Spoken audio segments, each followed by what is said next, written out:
Здравствуйте, друзья! Америка может забрать золото России?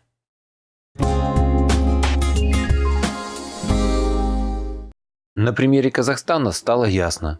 Америка легко может забрать золотовалютные резервы России, которые наш центральный банк хранит в США. Недавно в Штатах были заморожены все золотовалютные активы Казахстана. Не исключено, что следующей обкраденной страной будет Россия. Банк России держит в США треть своих валютных активов. Формально на него не могут наложить санкции. Но ранее в Штатах были заморожены активы Казахстанского национального фонда, а значит и резервы России находятся под ударом. Если учитывать нынешние отношения между двумя странами, то вложения Банка России в долларовые активы выглядят рискованными. Однако, если в связи с санкциями российские золотовалютные активы будут заморожены, это станет объявлением войны. Такое мнение правде.ру высказал президент Фонда экономических исследований, экономист и публицист Михаил Хазин. Около трети золотовалютных активов Банка России размещено в США. Могут ли они быть заморожены в связи с новыми санкциями? Теоретически да, конечно. И Казахстан тому пример. Теоретически могут, практически это объявление войны. Объявление войны вызовет сразу целую кучу разных дополнительных проблем. И США пойдут на такое. С Казахстаном же пошли, но нужно еще смотреть на принадлежность ЦБ. Причем здесь принадлежность ЦБ? Какое это имеет отношение? Это деньги российские. Только очень наивные люди считают, что кто-то в таких вопросах руководствуется такой глупостью, как норма закона. Почему мы не предвосхитили такое развитие ситуации? Это сложный вопрос. Дело в том, что есть вещи, которые можно сделать, а они могут быть разные. Однако есть вещи, которые будут делать, потому что надо понимать, что и правительство, и ЦБ – это люди, которые между МВФ и интересами России всегда выбирают МВФ. В силу каких причин? В силу своей принадлежности либеральной группировки. Что же тогда делать, чтобы не были заморожены наши деньги? Это очень сложная система маневров.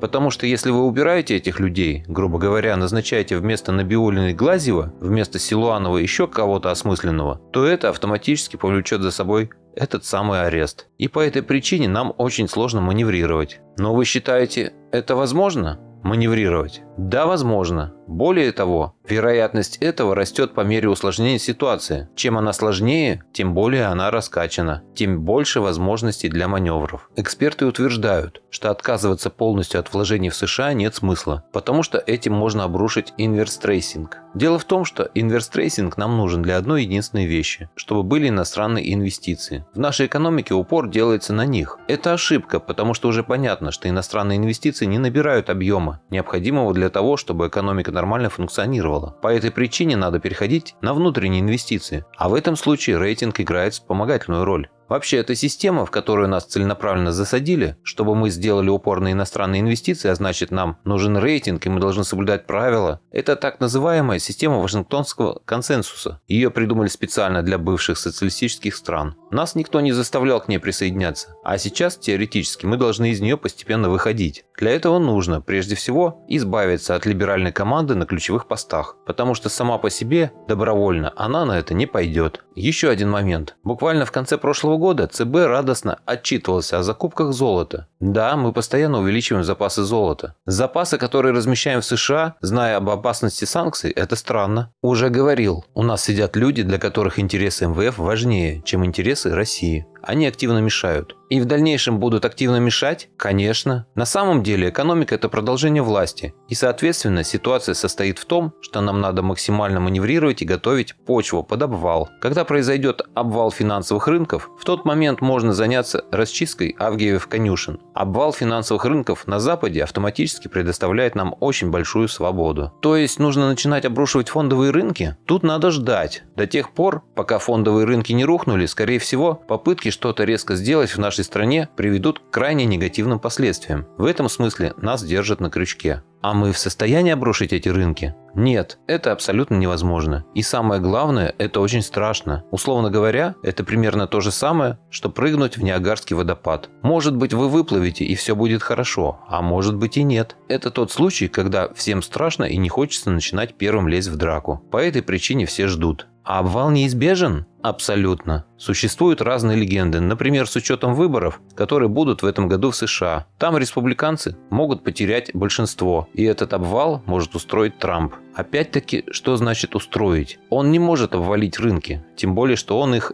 и не контролирует. Но он может чуть-чуть увеличить вероятность этого обвала. А когда ситуация на тонкой нитке, эту систему никто настолько не знает, чтобы понимать, в какой момент она обвалится. И по этой причине все боятся. Если ты совершаешь какое-то резкое движение, все это видят, а обвала не происходит, то тебя размажут по стенке. Страшно. А если вдруг обвал происходит сам собой, это ключевое место. Всем хочется, чтобы это произошло само собой. Да, вот что я прочитал сегодня.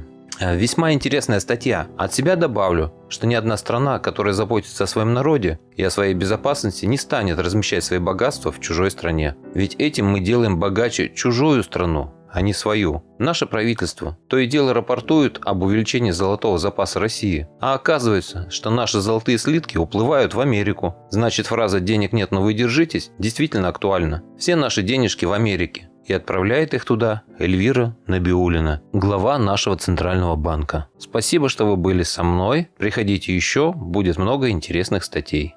Вот такая интересная статья попалась мне сегодня, и я решил поделиться ею с вами. Надеюсь, вам было интересно. А если хотите не пропустить следующие мои выпуски, подпишитесь на мой канал и отметьте колокольчик. Всем спасибо за внимание. Буду рад вас видеть на своем канале снова.